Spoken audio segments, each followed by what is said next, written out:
throws were interceptions. Big Ben will be 39 next season, and he talked about his future in Pittsburgh after the game. Take a listen. You know, I still have a year left on my contract. I hope the Steelers want me back if that's the way we go. And there'll be a lot of discussions, but now's not the time for that. Bucky is back, but Acho. Oh, you still alive? Should the Steelers want Big Ben back next season? Man, they not only should want him back, but they should need him back. But there's a caveat, fellas. It's only to groom the replacement. I'm going to be real. They need him back because we've seen, Marcellus, we've seen, Bucky, that if you bring in a young buck without any sort of smooth transition, it's a hard transition. So if you can bring in a young buck gracefully, a la Alex Smith, Patrick Mahomes, a la Aaron Rodgers, for a couple years under Brett Favre, then maybe you have a chance to have a smoother transition. The reason you can't plan around having Big Ben back for the foreseeable future is very simple. Let's look at the division, which, again, the Steelers did win, but you got Lamar Jackson, under 25.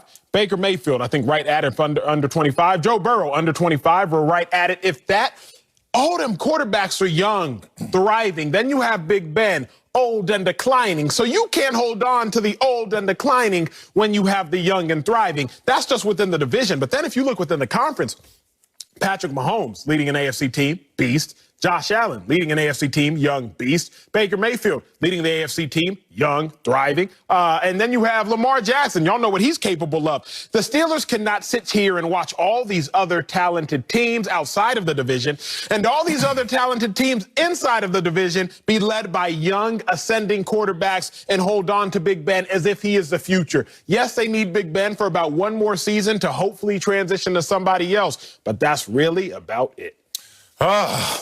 I think that they should let Big Ben go. And this is the perfect opportunity to do just that. This is your clean break moment that you can finally move on, turn the page from Ben Roethlisberger. And it's interesting because I'm a big Ben fan. Like, I actually like Ben Roethlisberger as a person. From day one, we actually connected from when he was coming out of college to also his performances, which are Hall of Fame worthy, and we know he's going to be a first ballot Hall of Famer. But the reason I would not keep him, Acho, is because Big Ben is not a groomer.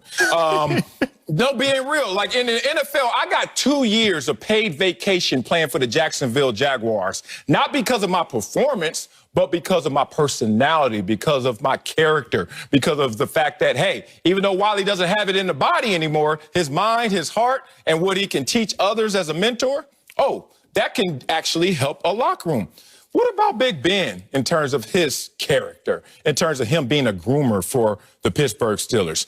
Right now, I'm looking at Big Ben's rap sheet, and I'm not going to read off some of these things because I don't even think they're necessary for this conversation, but a couple of them do stand out. How about in 2014, reportedly, intentionally sabotaged a play call he disagreed with, according to one of his former teammates? How about 2018 when he says he won't mention Mason Rudolph after Steelers use a third-round pick on quarterback? You won't mentor him, huh? That's what you say? Okay. What about the fact that he had his leadership criticized by former teammates? And here are some names. Tell me if you want to believe them or not. Hines Ward. Damn. Ryan Clark. Oh, Lord. Antonio Brown. Le'Veon Bell. Okay. Okay. Repeatedly threatened retirement. Repeatedly. I remember being in Dallas when, and this is when my body finally did retire, when I was talking to Darren Woodson, the leader, the great Darren Woodson, and he was my neighbor. And I was talking to him one day. He's like, "What's wrong, Wiley? You all good?" I was like, "I don't know, big dog. I think it's over for me." And he was like, "Oh, man." I thought he was going to try to pick me up. He was like, "Dog, once you start saying you retired, you're already dead." And I was like, "Really?" I was like, "No, I'm going to milk this thing. I'm going to keep playing." But the point is, when you have Big Ben Roethlisberger, when you only have, they're going to be over the salary cap by $21 million, so they're not going to have opportunities to make significant moves in free agency. What are you going to do? This is the moment right now. If not only is Ben Roethlisberger next year potentially going to take his career and legacy down, but he's also going to take Mike Tomlin down with him. Doug Peterson style. So guess what? This is the moment. This is the opportunity. Clean break. I love you, Big Ben, but see you later. Yeah, I'm with it, man. It's time. It's all over. And unfortunate for Ben Roethlisberger, he is going to be measured against the older quarterbacks that are still able to do it. And I would say he's going to be measured against Tom Brady. And so when I look at the way Big Ben is playing compared to the way Tom Brady's playing, it kind of reminds me of some of my favorite battles that I watched during the pandemic. I think you guys remember. You remember when DMX went against Snoop Dogg, and after about 15 minutes, DMX catalog was all done, but Snoop was going on and on and on and on. And that's what we have, because we have seen Tom Brady continue to play this out and continue to give us these epic hits, these moments. Whereas with Ben, man, it's been a long time since we've seen you get up here and give us a gold album or much less a platinum album. So how much longer can we continue to do this when you refuse to mentor the next coming? You didn't want to do it with Mason Rudolph. You haven't really been helpful when it comes to it. When it comes to the play callers, I mean, some would say that you're calling your own plays, which is why they're passing so much. So what is the benefit of going down this road with Ben Roethlisberger when he's really not bringing us any of the benefit that comes along with having a veteran quarterback? Let's talk about the why, Bucky, because you're onto something, but the why is what's important. Why are Drew Brees and Tom Brady still thriving, but Ben Roethlisberger declining? I look at it very simply. What made Drew Brees great was never his physical prowess. It was his accuracy. What's made Tom Brady ascend is also not necessarily his physical tools, although his arm was great and still shows to be fairly good. It was Tom Brady's ability to anticipate both the throw and the coverage that the defense was in. But what made Big Ben, again, is the operative word and the beginning word in that nickname, Big Ben. He was always bigger than everybody else, shaking off defensive linemen, and good luck to a linebacker if you happen to come through clean. Big Ben was best in the off-script plays, not necessarily what the coach or the quarterback offensive coordinator had called, but really what's going to happen when everything breaks down and I got to do it myself. The problem is what goes first, the body or the mind? The body goes first. So Big Ben, what made him his best, he's now lost. Drew Brees, he's still got the mind. Tom Brady can still anticipate. But Big Ben, he doesn't have necessarily the physical dominance he still has. Again, if I look at it, and we can look at two different teams, whether we like it or not, the Saints have their succession plan in Taysom Hill or maybe even Jameis Winston, depending on who you like. You see that even without Drew Brees, the Saints will still be okay. But the Patriots, they had no adequate replacement for Tom Brady. And when Tom Brady left, Patriots were searching for W's. Big Ben, he does have to go, but I still think in a perfect world, you have him, or you don't even tell him. You just kind of let it happen that he ushers in the future Steelers quarterback. Clarify for me, big dog. You just said this time that he does have to go. Before you said he was a groomer. Which one? He got to go, but he got to go in a year. He got to go in 9 games. Think about Joe Flacco, Lamar Jackson, even for the Ravens. Like, he got to go, but I can't let you, Marcellus, say, okay, let Big Ben go right now. Then who the Steelers going to have next year? You want to use Mason Rudolph the whole time?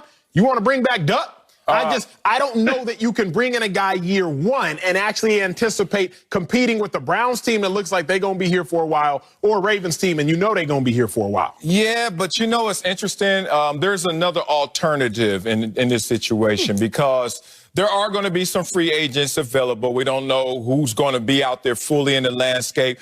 But when you have a veteran who really controls and creates the culture, and that same veteran is like, I don't know if I'm a player or not, and that same veteran is also someone who won't groom, outside of performance, how is he an asset to your team? And let's talk about that performance, because my first lap was more about personality.